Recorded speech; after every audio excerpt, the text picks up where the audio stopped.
This is Jake Sligo, and you're listening to the Crowject. Throw in, O'Brien leads out, just takes it. Rankin off hand, just handled it straight up in the air. Matt Crouch gets there to Keays, works it back. Barry! Please kick that! Oh my God! Adelaide lead! 2 minutes to lead. We're getting straight away. Welcome to episode 251 of the Crowject podcast. Thank you to our sponsors in Solely Designs, Nathaniel's Coffee and Panini, Trojan Aluminium and ARC General Maintenance. Tonight we'll be discussing the win. Yes, that's right, the win against the Blues from the weekend. Your thoughts and voice messages, all your favourite segments and much, much more. And we'll also have our Patreon segment street this evening with Fantasy Lands, Around the Grounds, Beryl and Cecil of the Week and much more. If you'd like to hear that, head to patreon.com/project. And thank you to our existing patrons. We love you very much. Of course, it's not just me here this evening, or else it'd be a very boring podcast. To my right, I've got Pete. Great to be back. Indeed, indeed. To my left, we've got Ray. Hello. Further across, we've got Cream, and it may be a hologram because I've never seen him 4 weeks in a row here, but he's The here. Crows won a fucking game! Hey! We're up and about here. And Lleyton over on the pots and pans. Hello, how you going? Good. After the win. Absolutely. In the lotion pit. I almost forgot how bad football was for my mental well-being, you know, the ups and downs of that game. So. I would have dived balls first into a lotion pit after that game. It was needed. And speaking of the game, we are going to do a bit of a commentary of the last 2 minutes here, and we'll get to the result very shortly if you've been in a hole and you haven't heard, or maybe you've been stuck in a lotion pit. So let's get on to the final 2 minutes. Now, everyone who's a big NFL fan will know this music. And we're going to go through the last 2 minutes. We've got Ray O'Hara, who's going to be on the call, mate.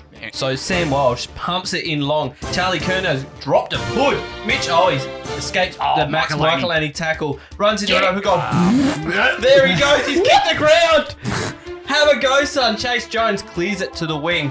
We've got a running Brody Smith, that was. Palms it on to Bez. Bez pumps it long, looking for the Texan. Darcy Fogarty. That's the game. Meanwhile, Walsh is dead on centre wing. He's died of leather poisoning. Yeah. What more can you do? Honestly, in your first game back and you have 34 touches. That was beautiful.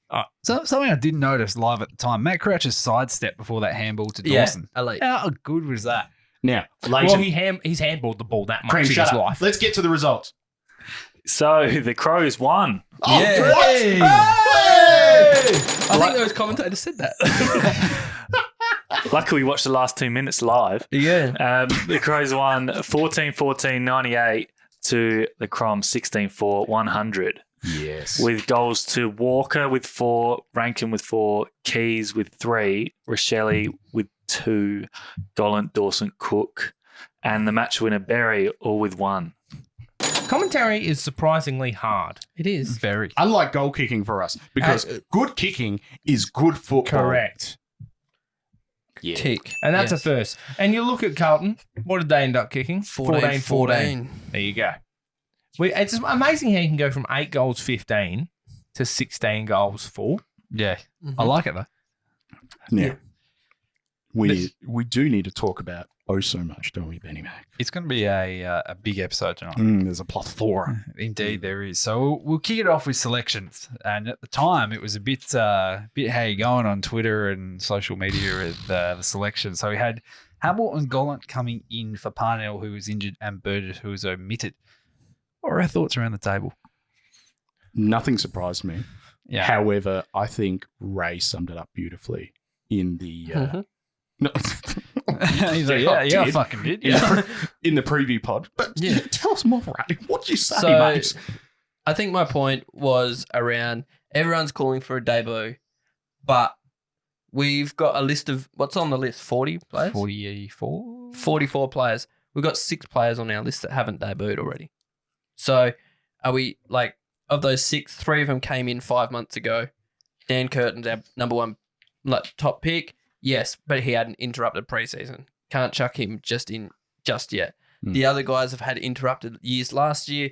Dowling's the only one really pushing a case for it, but he's only played 1 game this year. He had another pretty good game on the weekend in the twos, but one game doesn't mean automatic selection. So I didn't think there was any walk-up start debutants. So I didn't think there was a need to push a debutant just because we haven't debuted anyone. Golden surprised me. Hamill didn't. Obviously bringing in a like for like. Can I just say how refreshing it was to see Hamill without a headband? Yeah. And more importantly, get throughout the game without being concussed. Yeah. That was great. The first, my main concern when I saw that Hamill was picked was if he gets a slight head knock in this game, he's off. And I don't think he'll play again. That's been the concern for a little while for him. So considering how many head knocks, and it's just been innocuous, unfortunate things for him. I actually feel really bad for the guy because I think it's just been bad luck. Just bad circumstances. And then I was even more worried when I saw that he wasn't wearing a helmet because I was like, okay, well, he always wears a helmet. Now he's obviously more susceptible to that, but it didn't come to that. So he played very well as well. I thought he was very pretty impressed. And so was Nankervis as well. Yeah. Let's remember he only came in last week, the week before maybe. Fifth game. Yeah. So they are blooding youngsters without debuting youngsters. Yeah. In saying that, I know you say just one game, but I think when you put that paired with his whole year last year, I think he deserved a go. But it's easy to say that now when Berry ended up being the sub and kicked the winner. But also, you don't want to bring... I think it could have more harm on a player coming in for a debut against...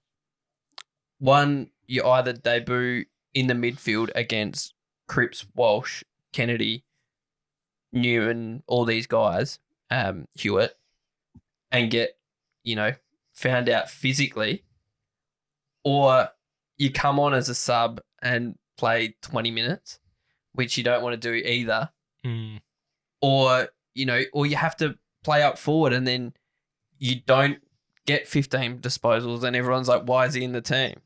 I'm just of that throw him to the Lions mentality.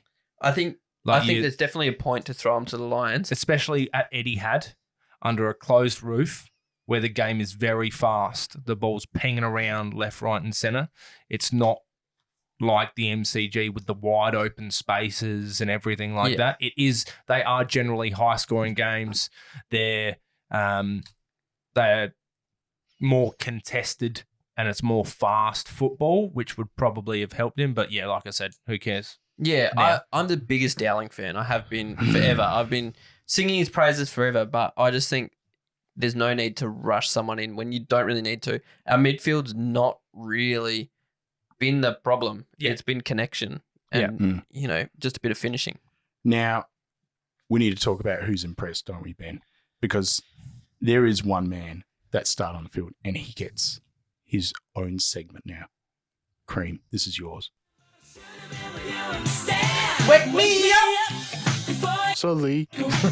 Good stuff. I didn't see that coming. Yeah, see? Just like you going to Tony and Mark's last week. But our thoughts on our boy, Jake Soligo. Well, first couple of weeks, we were saying he looked out of touch. Majority of that was injury.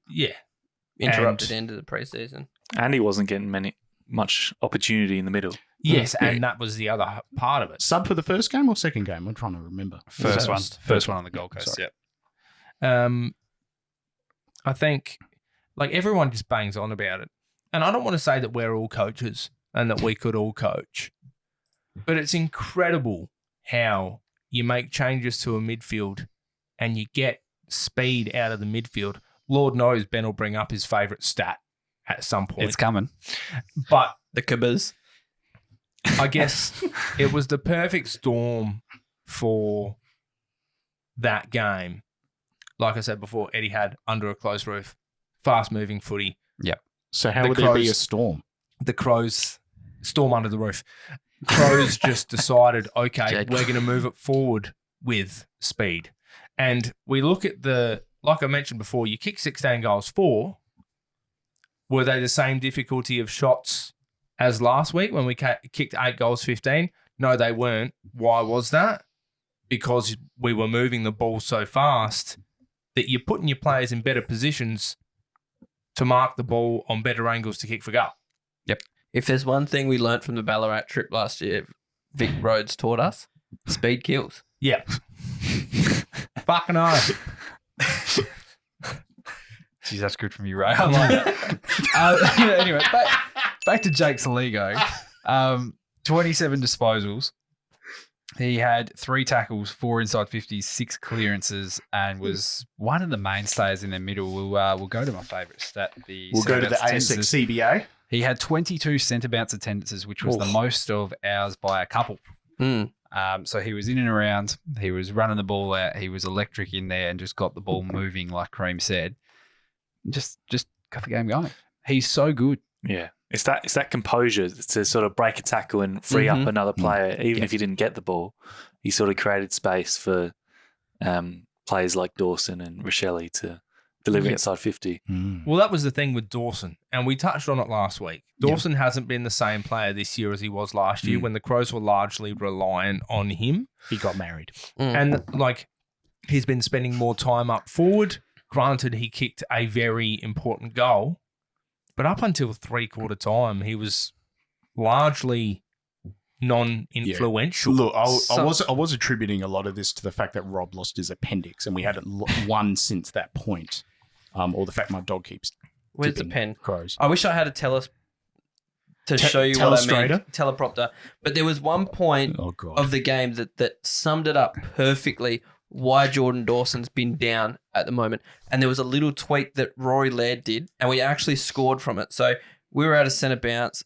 Circles here. He's drawing everyone. We'll take go to our socials tomorrow morning and we'll take a photo of this and you can enliven yourself here. This is at the 56-minute mark. Dawson started here at the centre bounce. We're going this way. Rory Laird started here. The ball came down and Laird grabbed it around here. A lot of people here would here and there. amateur footy, so explain it in clock terms. Okay, so where's Dawson standing? Dawson's standing at about 7 o'clock. Okay. On the clock. Yeah, but where's the 12 o'clock? Which way is it? If the goals are our 12 o'clock, our forward goals are our 12 o'clock. Okay, the 12 o'clock. Laird's standing about 3. Yep. Dawson's about 7. Perfect. Laird picks up the ball at about 5:30. Yep. And Dawson was running towards the forward flank on a diagonal. Yeah. Cripps sagged off the contest towards Dawson. Yep. So if Dawson received the hand pass, which was getting giving crunched to him, he had to chuck it on the boot and the ball would have ended up around the 50 somewhere. It didn't really matter. Laird hung onto the ball, split the difference, went straight through the middle of the circle towards 12 o'clock. Deep entry, we score. So last year, Cripps was coming at Laird at that centre bounce. Yep. And Dawson was free on that outside to deliver the ball nicely like he has been. This year, everyone knows that Dawson wants to kick the ball inside 50. So there's no point going towards Laird because the hand pass is going to Dawson. And we've been saying that. Everyone at the Crows wants to give it to Dawson. Everyone knows that Dawson's the best kick if he has time and space out of anyone in the team. Yeah. Which is why you need Saligo. But if you've got Crouch, Laird, and or Berry in there with Dawson, you only have to pay attention to one player. Exactly. Yeah. Yes. Exactly. But that's where the change came, is because now there's more threats with the feet than what there is if it's just those 3 in there. Yep. Is that because of Saligo? Need an excuse, please. Can I give you one of my favourite stats now that's going to blow your f***ing mind? Go Go on. for it. Here we Blow me off. All right. So when you look at the game, you look at the stats for the majority, they're pretty much show the they're viewers pretty at home. much a carbon copy of each other. Disposal efficiency, both teams, 77%. Oh. Efficiency inside 50. Crows, 51%. They had 25 shots from 49 inside 50s. Carlton, 50%. 26 shots from 52 inside Now, 50s. correct me if I'm wrong, that's 1% less. Correct. But, I think I said this last week on the broadcast or the week before, when we had been averaging 6 marks inside 50 a game, lowest in the competition. Anyone want to guess how many we had on the weekend? 69. No, we had a lot. I heard, but I can't remember how many. I reckon we would have had 13. Keep going. 20, I think. Keep going. 18. 18 is correct. 3 times as many marks inside 50 in a game. And you try telling me that's not from fast ball movement. If that's not the blueprint from a midfield standpoint for Matt Nix moving forward, I don't know what is. Because Lord knows if he goes back to what he was doing, it's not. It's just regressing. Yeah. And I think another stat here that I've got, conversion rate is the key difference between us. So we had an 80% conversion rate where Carlton's was 50. Yeah. So, yeah, clearly far more efficient over the weekend and got the result. And congratulations to Isaac Rankin. That was his best game for the club by far since he's come across. Yep. Unbelievable. And another one, we'll go back to the favourite stat again. Over the first 5 rounds, he's had 21 CBAs. On the weekend, he had 20. Yeah. And it showed. He played great. He gave him the opportunity. And the thing is, if you put relatively inexperienced players around the ball, like Saligo, and you're only giving them 5 centre-bounce attendances a game, no matter who you are, it can take you 2 or 3 centre-bounce attendances to figure out where everyone is, where you're standing, what their ruckman's doing on that day. Yep. I say this because I've played in the middle of amateur footy. Like, you may get a ruckman from the other team that's always hitting to his left. He's tapping it out the back door for someone to run around. He's purposely waiting for your ruckman to tap the ball so that he can block that tap and congest the ball in the middle. And if you're a young kid coming in, you only get 5 cracks at it. It's not easy to come in there and be like, I know exactly where this is going when you're coming in there halfway through the third quarter for your first fucking set of bounce. To be fair, though, like, this CBA stat is like a little bit off because there's not many games where there's 34 centre bounces. Yeah, it was a shootout. Yeah. Like, so, yes, it was good to see them in there more, but yeah. But it was more just around games. It was more just around the grounds. We had a better mix of players at all the stoppages. Also, it just dawned on me that I just drew a picture and was like, here, and here on an audio. Yeah. Don't worry, mate. We're all thinking it. For anyone, even the listeners right now, go to socials right now. If you're sitting on your couch yelling and thinking, you know, Ray, what are you talking about? Yeah, what are you talking about, Ray, you dog? You made so much sense on Thursday night. I want to see what you're saying. Just go to any of our socials at Crowject, literally everywhere. For anyone that was listening, our ruckman was standing at 6 o'clock. So when he means 7 o'clock, he's right there. When he means 5:30, he's Ray. Right? Correct.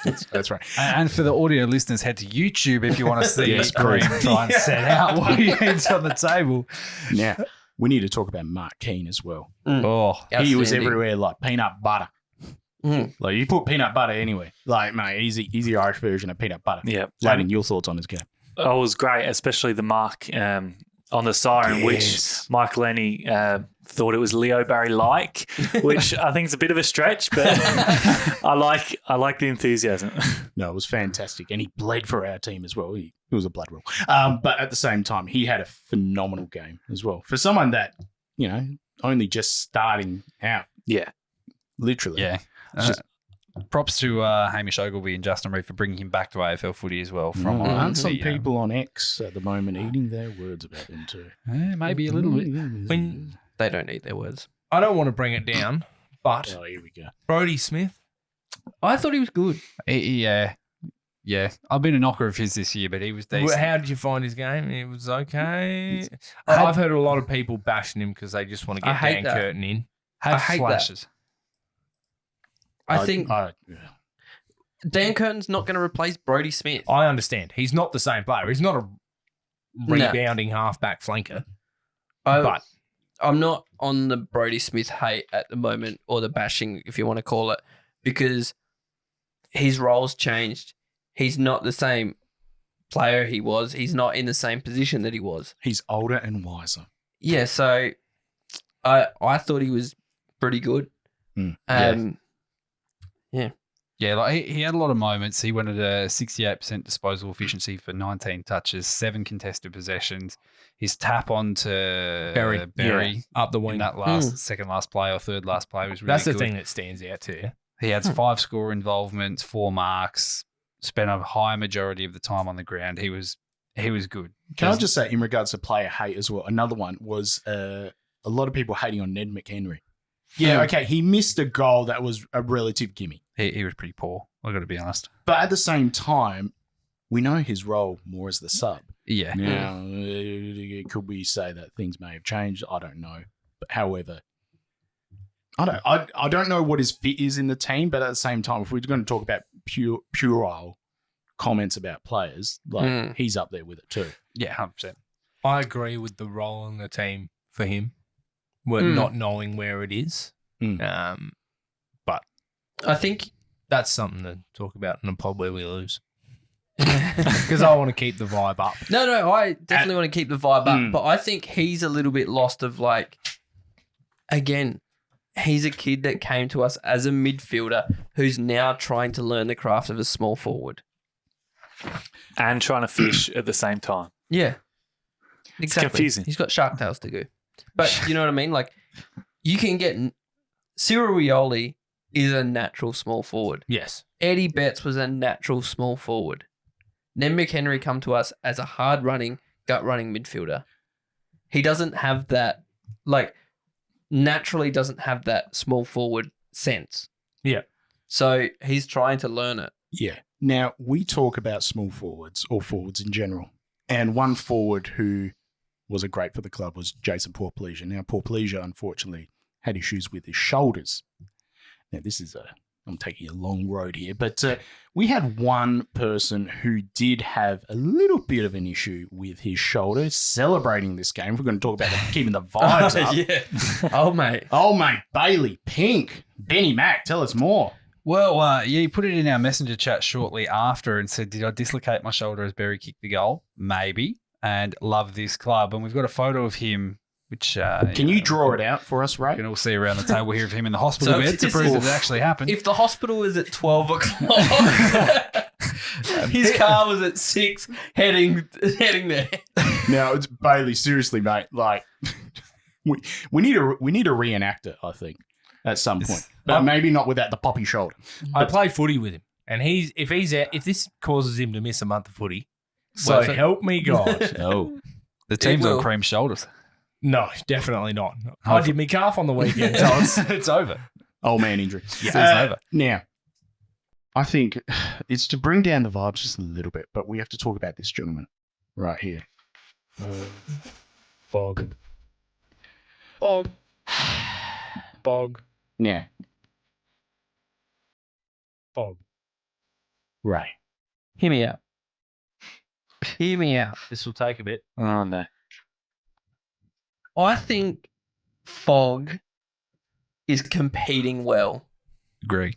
I agree. He is having to take some of the load that Silthorpe's left behind, but he's not the aerial contested mark player that Silthorpe is. He's a lot hotter too.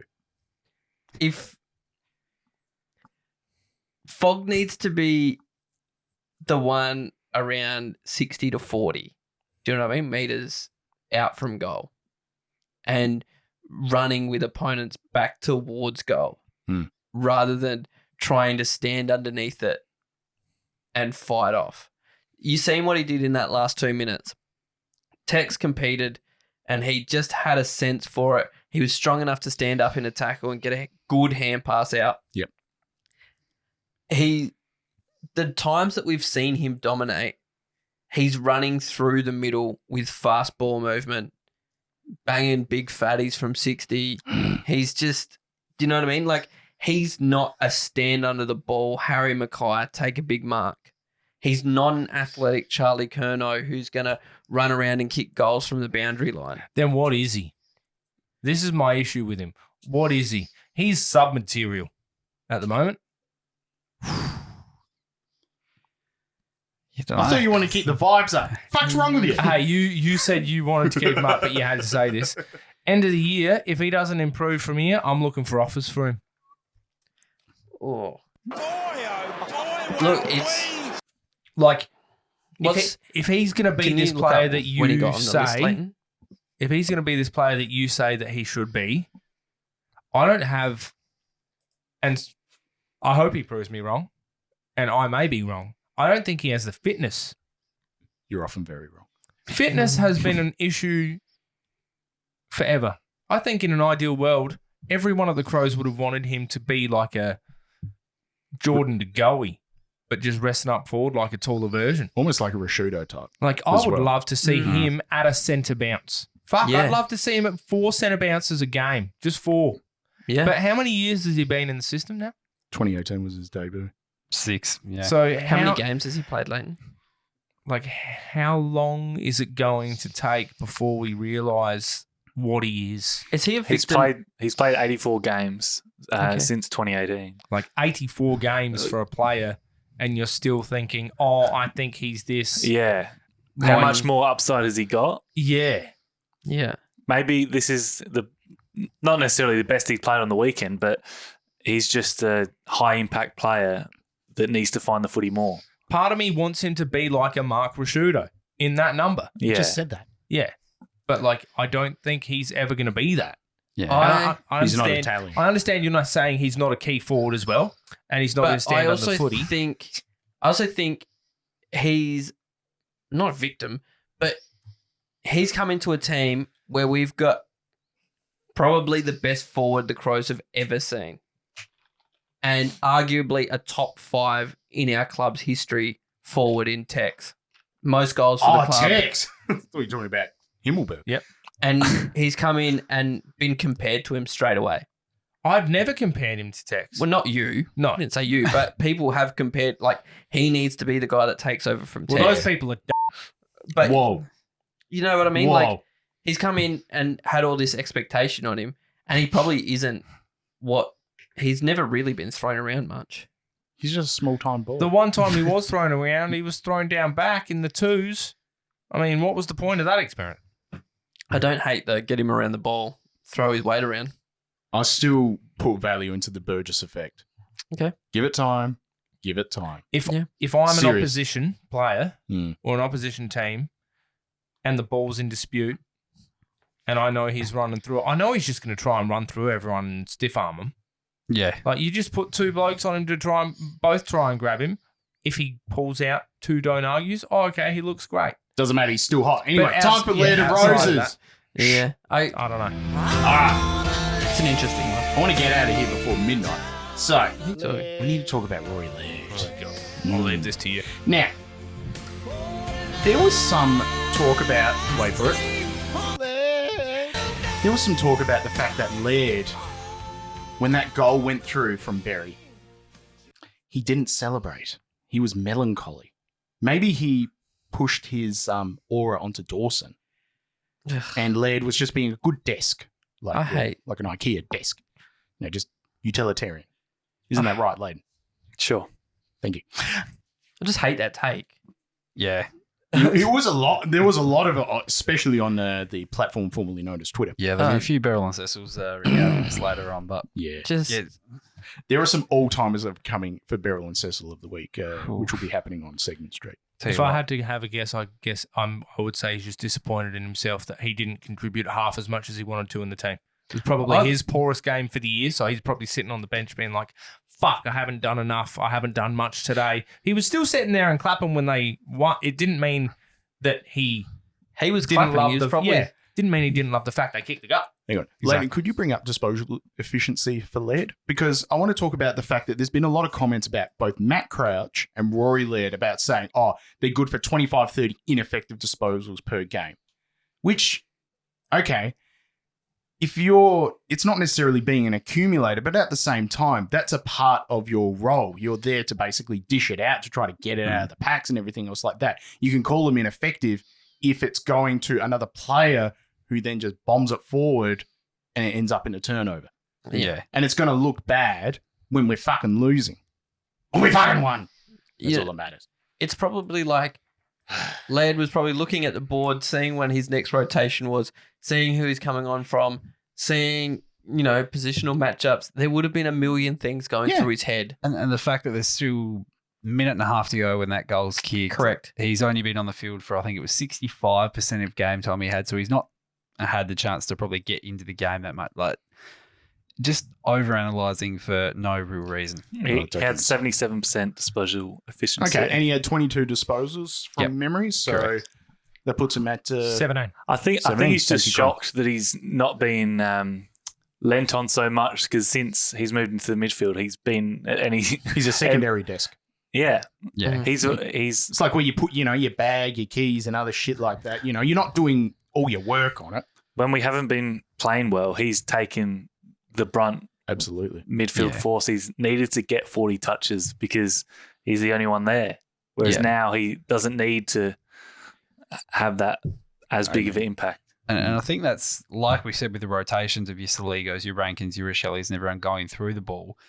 One thing I noticed, and I noted it on the run sheet, is Crouch and Laird both had about 66, 67% time on ground. So obviously with those blokes coming through the middle, Nixie's gone, we can't have you, Matt Crouch, Berry on the field at the same time if we want these blokes coming through.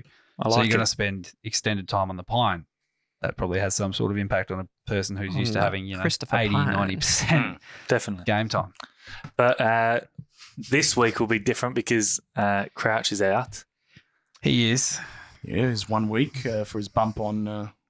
the dog, Matt Cottrell. God, what'd you do? How dare you go for the ball? you No, do? that wasn't Matt Cottrell. Wasn't it? No, number 16, whoever that I was. swear it was Cottrell.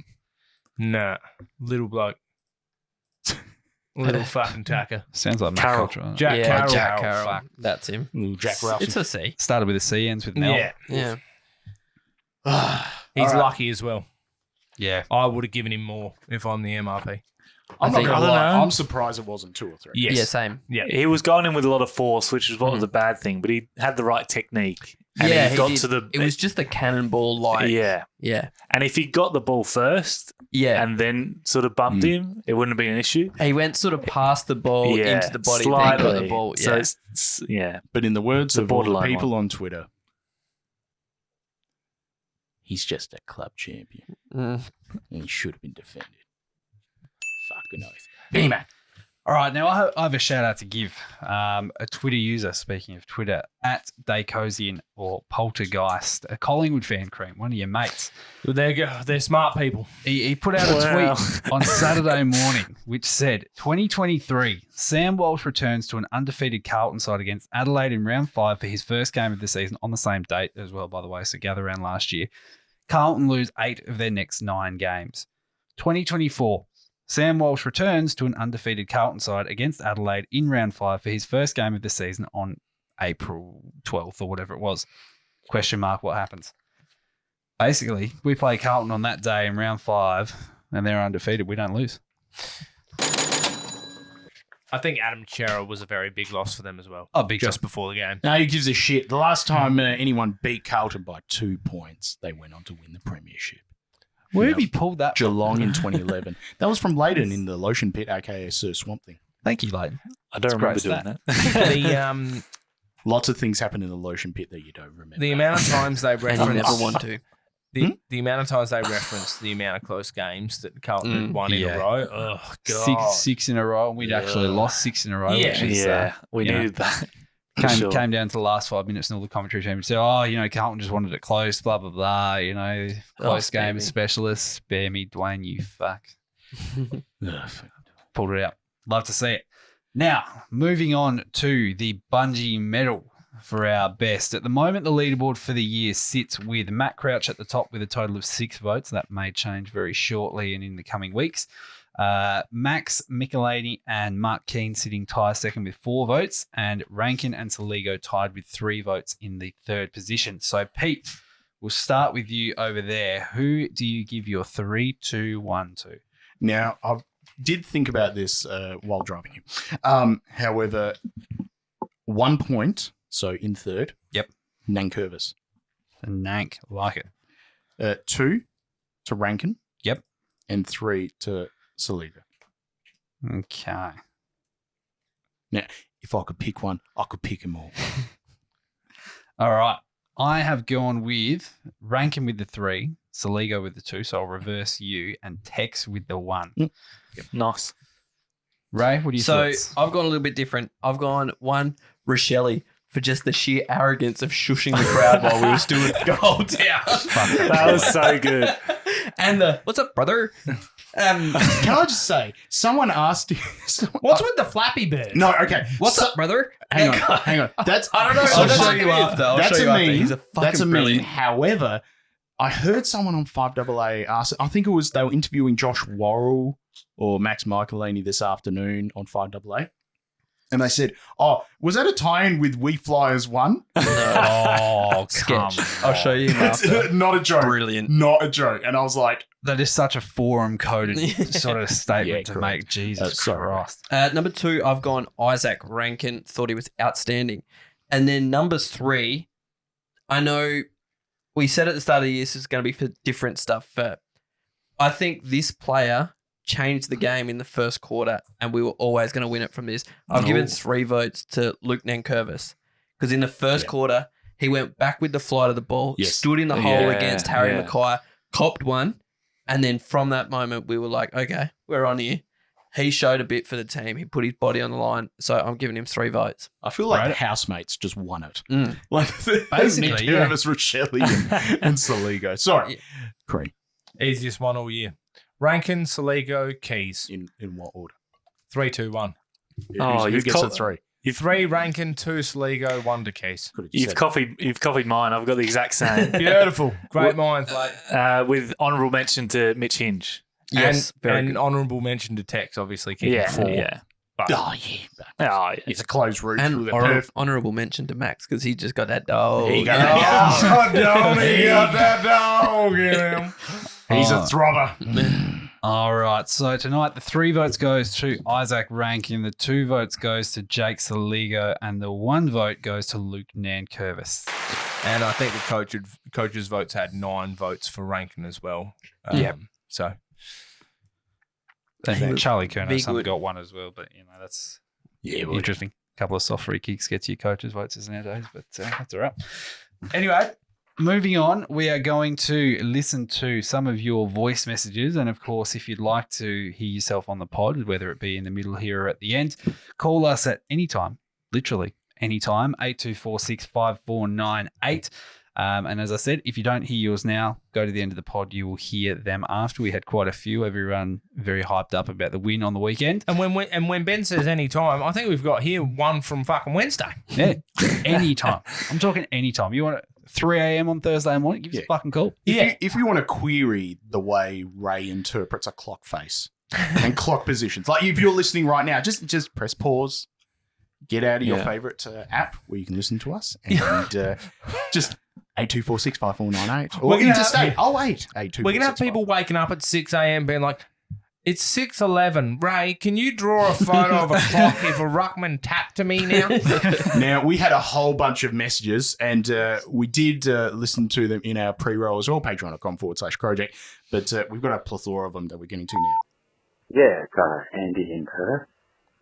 Just wanted to call in and say, it's a second coming of the Crum, baby! Love it. He was up and about in Perth. Baby! It may have been a little bit early in Perth, but maybe he was using messages on hold. Remember that at the games? Oh, and God. everything? Oh, There was a jeez. fucking, he was messages on hold. Vibes. Just pointing like that. Anyway. Next up, we have this one. See you later! We're coming for the flag! Let's fucking off. That one's ending the show. Oh, that was brilliant. Next. Go to the club! Woo! Colin, woo! Oh, hang on. Here we go. Another one. Listen, you I'm proud of the boys right now. Like, seriously, that was an insane win. Fucking yes. This is James Cameron on chat. Yes. Quick shout out to James. I think he took a step away from directing Titanic 3 or whatever. But at the same time, it was good on him for, I did verbally abuse him in the chat and he called. So good for you. Anyway, thank you, James. Next up. Oh, boys, and girls. I only have one thing to say, and I'll keep it really, really short. I f***ing love football. I love football so much that it just defies words. That's all I need to say. Have a good one, legend. I'm glad that he Are we pointed playing out all that it of was. us? No. I'm glad that he pointed out it was just boys because it has been a lot less controversial without Elodie and Jade here spreading their bullshit. Oh, that bullshit. Don't even get me started on Sophie. Oh, man. We just got a table full of them no's tonight. Like, Sophie just put a message in the group that we can barely even read 2 words out of. We'll get to that later in segment street. She didn't. She's way too nice for that. Okay. Next up. I don't think there is enough tissues to clean me up after that. We've been there. Yeah. He's been in the fucking lotion pit. He has. He is just. We've all been there. He is head to toe in palm olive. Honestly. We've all been there.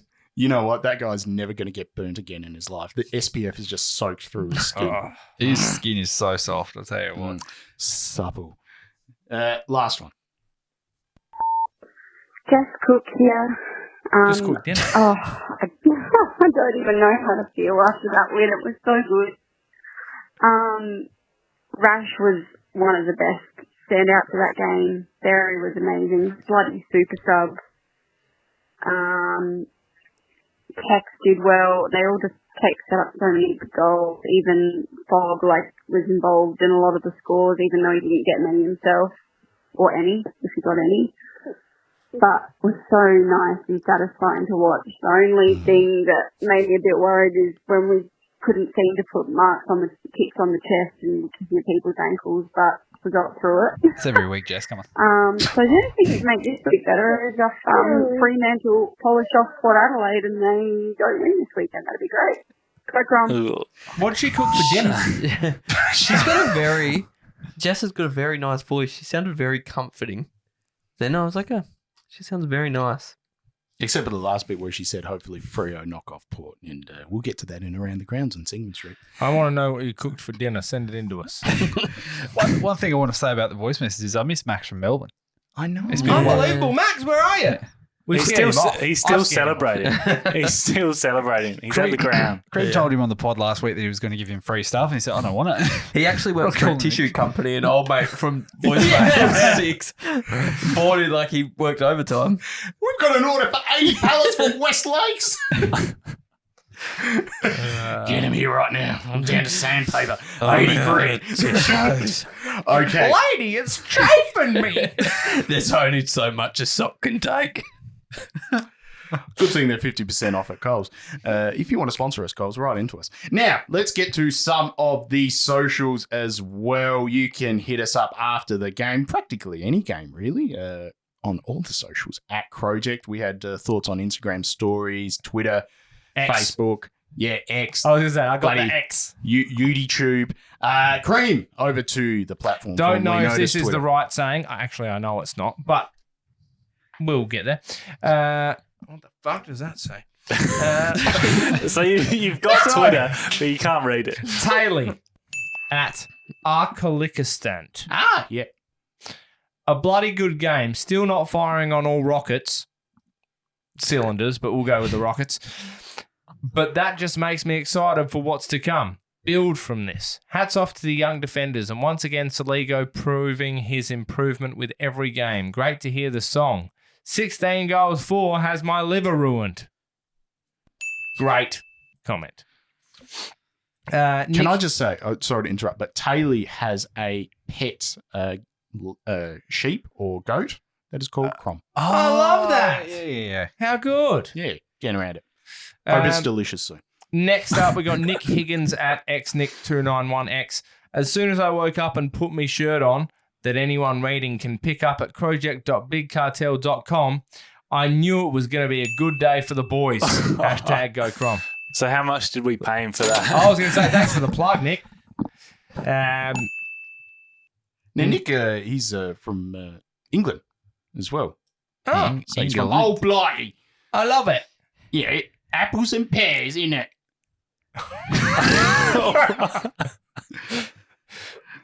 Hello, Governor. Is that a gun safe, Guernsey? What are we doing? I don't know what's happening Honestly, fucking these Razorback operators, I fucking tell you. Oh, mate, we've been up and about since John Calipari's come to them hogs. Yeah. Anyway, we'll get to that later. All right. Alex at ATBJ 23. Saligo permanent in midfield now, surely. Rochelle to get increased minutes as well. Crouch and Nank were fearless, taking the game on, really set the tone. 180-degree turn on what we were doing the first 4 weeks. So we were facing. Don't mention the clock. 12 No, o'clock. don't mention I'm the so clock. happy they use 180 degrees. Do you know how many people you hear? They're just like, oh, geez, we turn our performance around 360. You're just like, it's the You're same facing fucking way. On a clock, that means it'd be a full hour. Not a snowball's chance in hell at Godraholic says, winner, chicken dinner. We got 2 more. They're short ones here. Hot Diggity at Hot Diggity said, we actually moved the ball quicker today. Amazing what can happen when you want to attack. What? Ooh. Too many dings. And last but not least, Colin X6 at Colin Thomas 1951. I guess Nixie can still coach, Walker isn't past it, and Keays is a strong contributor. Who knew? Keays is only good against Carlton, to be honest. Yeah. He just went for his yearly visit to his son, but yes. We'll take it. I've got Instagram stories. Rex Igloo says, fucking ripper. Thinking of seriously about getting 14 tattooed on my back. Good, love that. Natalia Romano says, I've got to I was stressing out so much, but in the end I ended up crying happy tears. Good. There was Saligo, Rankin, Dawson must be our midfield trio. Laird moved to half back. There was another really good one in here, but I lost it. Give all involved 3 Bungie votes. Fuck, we've already done the count. Yeah, sorry. Build Keen a statue. That was friggin' awesome. Come on home, boys. Yeah, come on home, boys. Boys. Sam Berry is absolutely fucking beautiful. By Lily Mannion. Yeah. That's it. Yeah. The media is no longer available. Okay, I've got Facebook very quickly. We've got a friend of the pod and Patreon, James Payne, who said, fucking exhausted. That's the effort needed going forward. Max's tackle on Kerno at the end, which forced the turnover. Huge, mate. We've got Dwayne Busbridge, who says, do you do a podcast after last night's game? And, well, we're doing it now. But so I just figured I'd give you a shout out on you, Dwayne. Yeah, thank you. We've got Mickey Harding, who says, Sam Berry is working some serious magic. We've got Mary Inglis, who's having an argument with, I can only assume, Linda Loads. Oh, fuck. So man. please, bloody Linda Loads at it again. Shout out to Sean Craig Murphy as well. Who's big contributor to our movies. Yeah. Charles Shaw, who says, finally we turned up hungry. Finally we played team footy. Still plenty to work on, especially first gives, but a lot better to see. What a feeling. So does that mean we've been showing up too full to games before? Yeah. Yep. Brendan McGarrigan says, a friend of the pod and Patreon says, that was great to watch. We took the game on, the forward line fan at Spark, and we couldn't miss. The season has jump started. I think I got one more. Sorry. Wayne Schultz, who says, best game from Rankin, 3 Brownlow votes for sure, but a great team effort all around. Amazing what they can do if they continue moving the ball quickly and hitting targets. All right. Plays for Melbourne, punch Jake Melksham in the face. We already played Melbourne. Stephen May. Hey! And if you want to hear the rest of that You just card chucked game, my son's footy card away. so You did that with no context. Honestly, we went through all of these in the fucking pre-roll. I'm telling you. Patreon.com/Crowject if you want to see all of that as well. Some of the references in there are elite. And Cream, of course, just coming in and just saying random words. Play along with us. Yeah, exactly. And if you want to learn about clock positions as well, we'll do a special segment straight on that too, allegedly. Now. Oh, well, that just flows into what we're going to do with like the patrons as well. Patreon.com/Crowject. Thank you for the fucking hospital handball there. That was great. I can't get over his head. Show it to the camera. Show it to the camera. Now, ladies and gentlemen, if you go onto YouTube, we'll put this on socials as well. Just show this. Show this. Look at his head.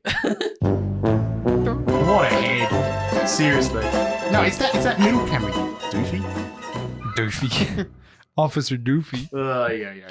Mom said it's okay. Now, a big thank you to our Patreons, patreon.com/Crowject, and our amazing $10 and above patrons as well. We've got Jenny McArdle, Hayden Arthur, a.k.a. The Real, Jordan Marnie, Jess Cook, Dave Carnivale, Jake Bocco, Drew Corner, Sam Curtis, Sharmarie Davies, Brendan McGarrigan, James Payne, Simone McDonald, Jezza Withers, Paul David Paul Clennett, Clennett, Matt Roylett and Neil Roylett, and we have had some new patrons join us as well. Now, we've got Pele Biancardi as well. He's a fantastic painter. Charlie Guthrie, who's amazing at tips. Heath Moss, who needs to tell us more about some of his model train sets of some of his clients as well. And Jonty.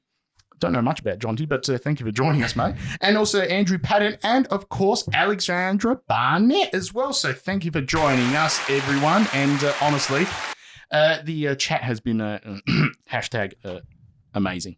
Has been. Yeah. It's been popping off, yeah, as per usual. Popping off. And meanwhile, Cream's distracted. He might as well be looking at the Dapto dogs on his phone. I'm just wondering which one I'm going to bring up next at some random point in time. And Lleyton as well, over on Crowject.bigcartel.com. You can get a plethora of merch, can't you, mate? Yes, you can get beanies, scarves, bottle openers. Yeah. Oh, is that just for Patreons? That's for Patreons. Oh, there's more coming, I promise. You can get plush, oversized which are very good, very warm for the upcoming winter. And they don't come in a footy. I mean, we should change that. Why don't we just fucking have a footy? We'll call it the footy. Every time. I don't want to get sued. I don't want to get sued. He walked me into that. It's the barracuda of it. All right. And of course, can I just say, you fuck this for me. Every time I watch a fucking Bulldogs game and the commentator says Buku Karmas, all that pops into my head is Barracuda. Honestly, the other night it's Voldemort now. The other night against Essendon every time. I thought you meant Bukaki. yeah, that's at Sneak EFC. God, good old guys. Now, over on Patreon as well, there is some amazing stuff that Lleyton is behind as well. We've got to Get Your Crow on as well. And as well, we have Name a game. And we have in our presence at the moment, in the studio, the OG Obscure Crow behind us. It is the one and only Nick Gill as well. Nick, Smells wash. give us some words. No, nothing. All right. He could kick goals better than, but he didn't get as many touches as I play for Essendon rhymes with Black Ferret. Zach Murray. he's got it. All right. Throw my son's football cards away. Cream, leave the dry powder for segment 3, you dickhead. All right. Now. This is what happens when we win. Yeah, We're too happy. Okay. And so we should be. It is time for the news. And That was me pointing up. To 12? If you head to the video version on YouTube, you can see Cream pointing up as the only way is up. And Ben Keays is going to play Carlton 3 more times. At least. Can we get his head in? Oh my God, we've got him in the studio right now. Here he is. Honestly, Ben, great performance on the weekend. Well How'd you done. find it? You were everywhere. Special teams, special plays, special Now, players. tell me, in the latest contract, have they given you a Carlton performance bonus clause? Yes. Blink if you're in danger. Must dig my dig in the man's head. Go Hogs. Oh, okay. No, Keays needs to power down for the evening. But thank you, Ben Keays, for joining us in the studio. Anyway. He's got a very nice hairline. He does. He does. And he wouldn't tell us the secrets on that too. Because he's got that dog. We just had I him don't here. What? mean he's got any that- disrespect to him either, but if you cut off that head just above the eyebrows, you could be mistaken like for Bailey Fritsch. Yeah, I was thinking that as well. I'm looking at it now and I can't see his eyes, and I can just see the hair and the forehead and Bailey Fritsch. I'm also looking at that, just the fuck? forehead and the hair, and it looks like the guy from his hospital bed that dislocated his shoulder celebrating. Yeah, Bailey. Yeah. Pinky. I will not have any comments said about my head. All right, anyway, let's fucking move on. They're all complimentary. All right, so he has signed on for 3 years, which takes him through to 2027 or 28, one of the two. End of the 2017. Can you teach us about calendars? Please? No, I only do clocks. I can't believe we had him for so long. Did you know he was delisted by Brisbane? Yeah, Whoa. but how old is he now? Because we had him since what, 2018? 2020. 2020, yeah. Yeah, 2020. No. Yeah, 2020 he came was with his the first COVID. year. He came with Benny And Crocker. this week will be his 119th game Oh, Oh, hello. I love that. And how old is he? He's 27 years old. and 50 days. So that'll take him through to Oh, what, 31. Don't want him anymore. If it was 49. God, he's used baggage. And he was born in February 97. Good year. Yeah. It really, Can you look up his astrological sign and tell us a little bit more?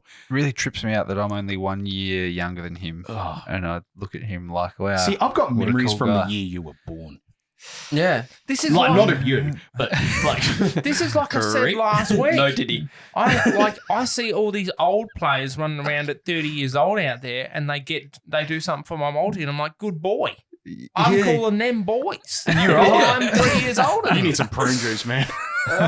You need some Metamucil at an early bedtime. That's what you need. A Beck's and a good lie down. Come on, Anthony, time to get... Oh, boy! Time to get to the Cremorne and get my... Pendlebury just got a touch. I remember Pendlebury when he first started, and Okay, I like to call him the Pendlebury. Says Elodie.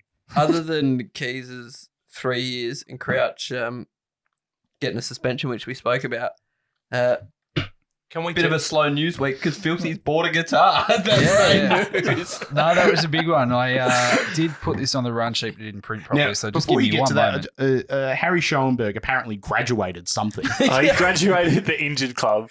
And he got a can of Coke Yeah, and a congrats photo. on that. And they It all was went, Coke Zero as well. and they No all, sugar high for you, son. yeah, and they all went inside and watched Step Brothers again. Yeah. Can Good we- movie. Can we speak about David King's comments in relation to Butters and Crouch? Last sure. night? What are Say those it. comments? Cream. Just saying that Zach Butters only got off because he is in Brownlow contention. Ooh. And that they're not treating every player the same way in relation to head contact. Yeah, they've always done that. I don't hate the call. No.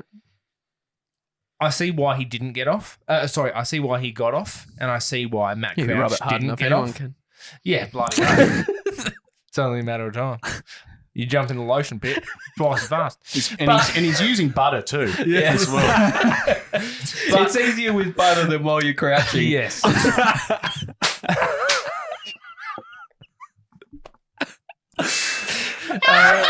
And that's why he got off. I think if you look at their hand position when He touched the ball. yeah, if you look at their hand Yeah, when position, you're crouching, you have to use a different hand position. they had different hand positions. And he moved So- his hip differently to make contact. Yeah. So He was using all the main drivers. So it almost looked as if Crouch hip and shouldered his head back into his neck. Like, and he So he's a skivvy. and he had his hands on the guy's arm. Yeah. Like So he's Dutch ruddering. body So it's against real body. hand-to-hand combat. Butters has turned side on. Yeah. Firstly, Banfield spins around 720 degrees and oversells it, but he actually puts his hands on the footy and he doesn't directly take body. I think if anything hits him, is it what? His head hits his chin? Like it's minimal contact. It's because Butters is also running like a bullet a gate that it looks twice as bad. Mm. But if he was going at Matt Crouch's speed, it would not look at that. I just can't take anyone seriously that's called Butters. Yeah. Butters! It looked like Matt Crouch sped up at the last minute.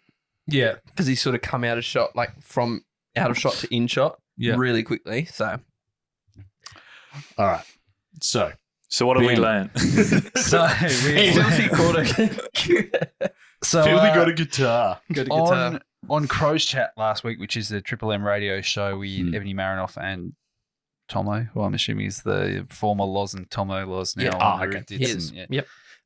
So they were just asking him about how he's going and everything, and he said there was a mix of things that have helped me improve. He's in a really good space with his body and his mind throughout the whole summer. He's been looking at a number of ways to keep himself busy during his rehab, including taking up a new musical instrument.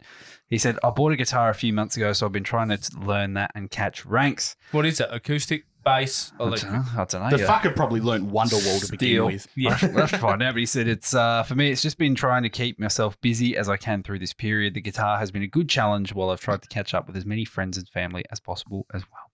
It would have been better if he said Guitar Hero. Oh, I tell you what a game. What a game. It's fucking slaps. Yeah. Mate, one of my favourite memories of childhood is just smashing Thin Lizzy's Boys Are Back in Town. Oh, yeah, on the Guitar Hero. Yeah. I'll get to it further in a second, but I remember playing, there's a song by Boys Like Girls, and I saw them live last week. It was like a full circle. Oh, moment yeah, for me. Simple It Plan. was, it was very good. Very good stuff. Fantastic. What was your favourite thing to play on Guitar Hero later? The tutorial track. Just skimming through the main menu. It's not like Gran Turismo. You don't get like gold, like super. How were Simple Plan? They were great. Oh, I'm sorry. Don't fucking do it. No. You're not going to get Green's rendition of emo core. Okay, we got to talk about the SANFL result where the doggies, the Peter Pan Ponderosa, the fucking potato roaster, whatever the fucking stadium is called out there. Anyway, Ex-convenience oval. Yeah, whatever. Far less fun to say. Yeah, or the Ponderosa. Yeah, the potato roaster. Bad kicking's bad footy. Facts. So we kicked, final score was Crom, 5-12-42, Central's 15-7-97. First quarter time we were 1 goal 6, half time we were 2 goal 8, 3/4 time we were 4 goal 12. I know we didn't kick a point in the last quarter. So the last quarter is a blueprint. 1 goal. But 2 goals to O'Leary, 1 to Smithson, 1 to Gallagher, and 1 to Lockie. Shoal, listed as the best. The unicorn is in the best. Love that. Ball Ace, Boyle, O'Leary, and Shoal all in the best. Now, I didn't watch it myself, but it seems to be a case of bad kicking is bad football, as a wise man once told me. And we just had so many outs. We had Welsh. Don't make excuses. No key forward at all. We had Welsh out with the AFL Academy. Mm-hmm. Cook, Parnell, Hamill, Golan, and Nankervis and Dallin all out because Dallin didn't get to play travelling over to Melbourne and all that. He did play. Did he? Yeah, he played. Oh. He had 20 disposals. He's in the lotion pit. He can't see properly. Let me go to the sample app.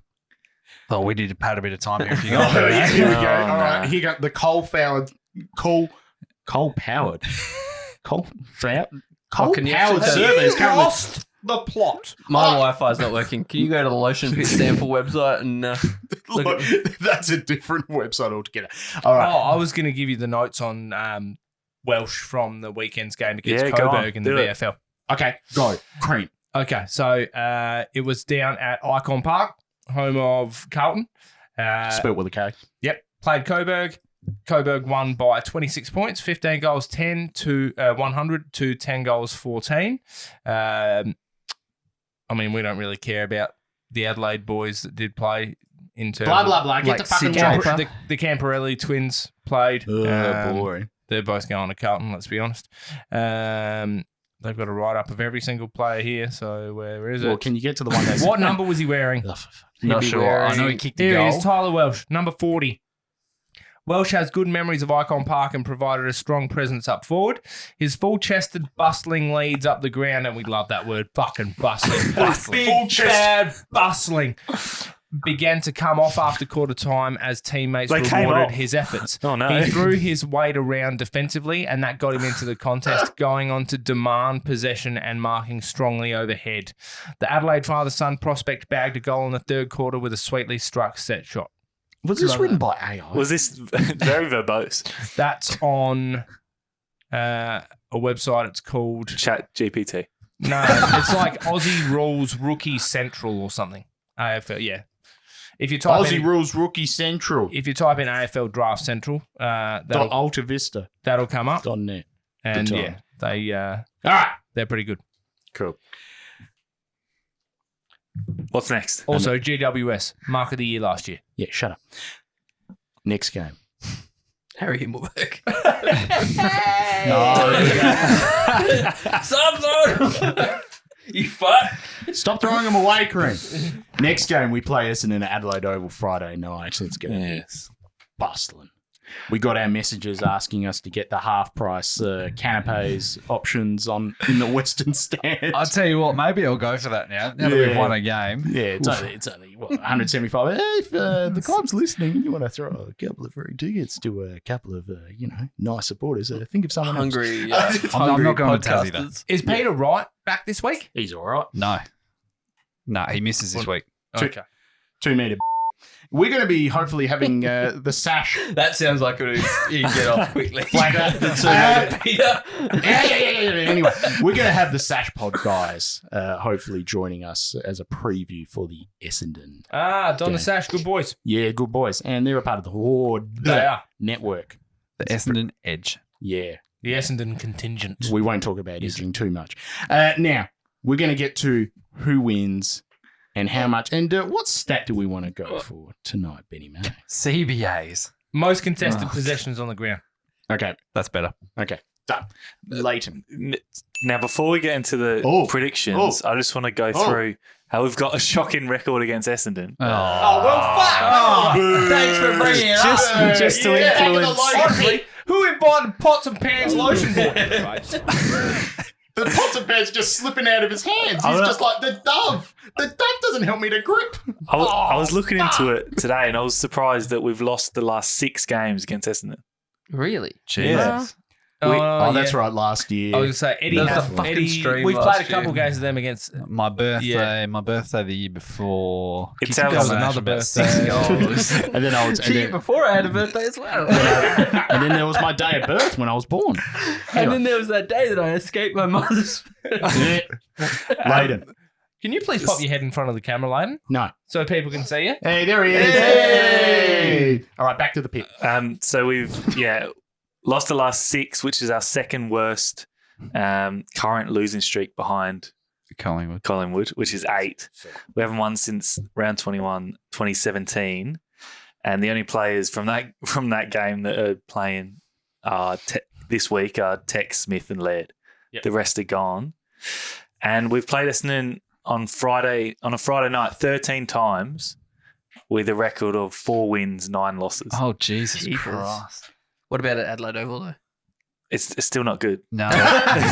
Doesn't matter which way you twist it. Okay, I'll go fuck myself then.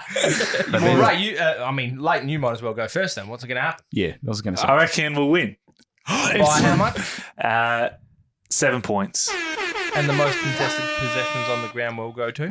I reckon not Matt Crouch. So I think you'd be right there. So we'll go Rob. I like that. I'm also backing the Crows in. I think they can go on a mini run here. And they're going to win this one by 22 points. And Laird will bounce back and have the most contested touches. Big lady. I think we better ask for consent before this one because we are humping. I reckon we're going to win by at least 40. And most contested possessions is going to be Bez. Like it. Can you pick a number? You said at least 40. Like if you're looking at a clock and you say, "Oh, it's around like the sort of the What right, is it? the It's going right to be side." that much of a humping that we're going to have to get the boys in here, lotion pit, We're before gonna they head Tarps down. We're going to fully lotion lose track pit. of time. I'm going to say 47. Okay, And- GoPros on. And for the boys, so you head up McGill Road. Ben. I am backing the Crows in as well. I think last week was a bit of a fire starter. Crows by 33. And I'll follow Cream's lead with Laird to have the most contested possessions with no crouch around. I like that. Title of the pod, Fire Starter. Fire starter. I like that. I think it's going to be closer. I think it's going to be Crows by 14. And I'm going to back Berrien to have the most contested possessions. Oh, I like it. Wow. We've got Segment Street that's coming for our amazing Patreon, patreon.com/Crowject. And here's the dulcet tones of Where are you Segment going? You're going the wrong way. Take a left down Segment Street. And if you want to hear more of that auditory stereo hyper crashing, if that's your sort of thing, sign up to patreon.com/Crowject. But Benny Mac, take it away for the outros, boss. Indeed. So thank you very much for listening, everyone. If you want to head to patreon.com/Crowject, as Pete just said, you can get a hold of the Obscure Crows, the spicy pre-rolls that get your crow on all of Segment Street. You can go to last week's Segment Street, the week before. If you had a birthday last year, you can go there as well. We probably released something at that time. Follow And us how on much can you sign up for? As little as $1 a month. $1 a fucking month. $1. Are $1. you joking? Yeah, if you're sitting on the sofa right now, Just reach your hand down the cushions. Mate, There's go probably ask $1. your fucking neighbour for $1. Then you'll have to go put it into your bank account and then sign up because it is electronic. We don't take cash. No, we do take cash. Now, what address do we send it to? So you can either meet Pete outside the walk and talk and just give him the $1. Yeah, give me some money. Or you jump in the car. All right, here you go. All right. Also, follow us on all of our socials: Facebook, Twitter, Instagram, YouTube, TikTok. We always love your feedback at Crowject. We'll undoubtedly have a few posts about the game this week: halftime post, full-time post, a bit of everything. If you want to give us a call, 82465498 to leave your thoughts at any time. Anytime. Get all your Crom merch at crowject.bigcartel.com. Your scarves, your beanies, your stubby holder, your stickers. That's a bundle you can get for $49.95 at the moment as Pete calls through the answering machine. Let's put the with it as well. You get $89.95. Milk, bread, lettuce, Smiley Fritz. smiley. Is this like a phone version of a click and collect? Thanks. Anyway, It's memos for myself. on that bombshell with that shopping list there, we're going to head over to Patreon now for Segment Street. Thank you for listening. Thank you, Lleyton, for being here. Thank you. Get to the game on Friday night. Hell Pack yeah. it out. Indeed. Pack it out. Get to your walk and talk at the Malcolm Blight Oh, statue yeah. afterwards It's as going to be well. on. Will indeed. Cream, thank you.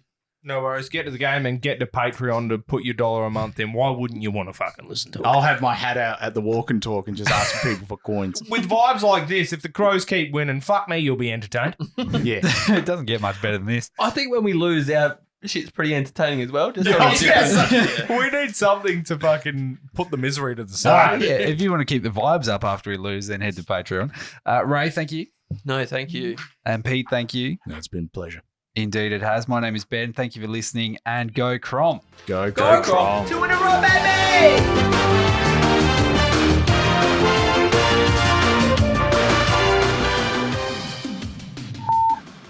Hello guys, once again, Justin Chiggy Cummings, abusing his call us anytime privileges on a beautiful Wednesday morning in sunny Brisbane.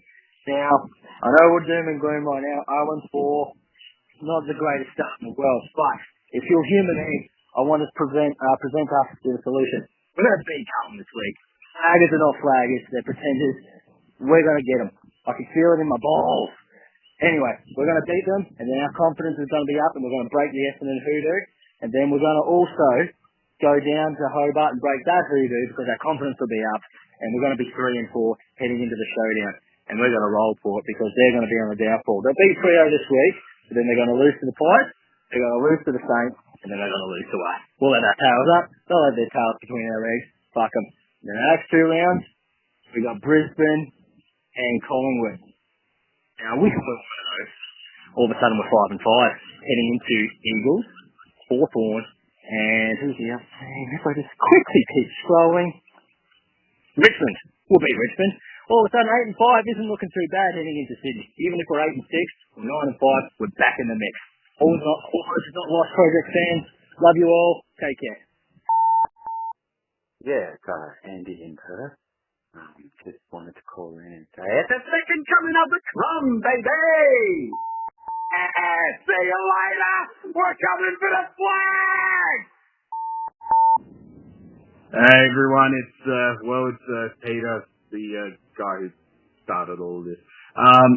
Look, I've just listened to the previous pod and I can honestly say Lockie, 48 points, 49 points, you dog. Ray, I love you guys. And that's why I'm sticking with the Crow boys. It's only half an hour before the game. I've had a shit of a day, and I tell you what, I reckon we're going to get up and about, and I'm going to call at half time and at full time and give all my thoughts energy. Up the boys! Let's go! This is what we're talking about. They can play the game. This is who they are. They stuck all the way, won a fucking last quarter finally, and beat the fucking Blues. Love Tyson on Twitter. Bye.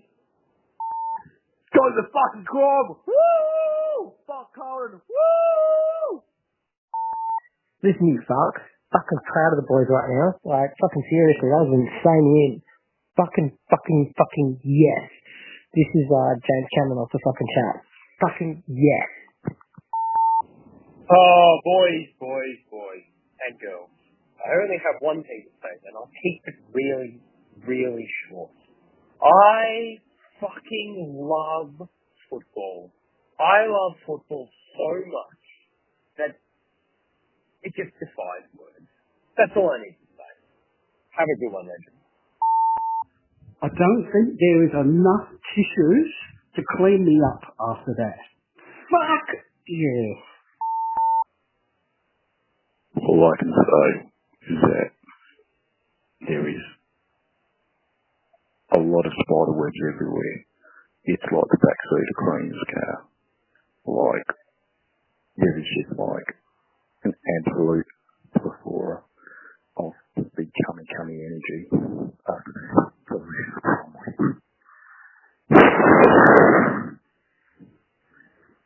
I like the feeling of the eucalyptus tissue buffet. Jess Cook here. I don't even know how to feel after that win. It was so good. Rash was one of the best standouts of that game. Barry was amazing. Bloody super sub. Tex did well. They all just set up so many good goals. Even Fogg was involved in a lot of the scores, even though he didn't get many himself, or any, if he got any. But it was so nice and satisfying to watch. The only thing that made me a bit worried is when we couldn't seem to put marks on the kicks on the chest and kicking people's ankles, but we got through it. So the only thing that makes this week better is if Fremantle polish off Port Adelaide and they don't win this weekend. That'd be great. Go Crum. We're the pride of South Australia. We're the mighty Adelaide Crows. Go you fucking Crowies! This is Oscar from... I'm going to keep this one, try and keep this one short and sweet. 3 points. We can move a fucking football. That's good. Second point, if you put your most impactful players in the midfield, they'd have a game-changing impact on the game. Who fucking you? And third and final, fuck you, Carlton. Let's fucking go. Season alive. Not really, but we can dream. Listen to that next week. Fingers crossed. Count the Crows.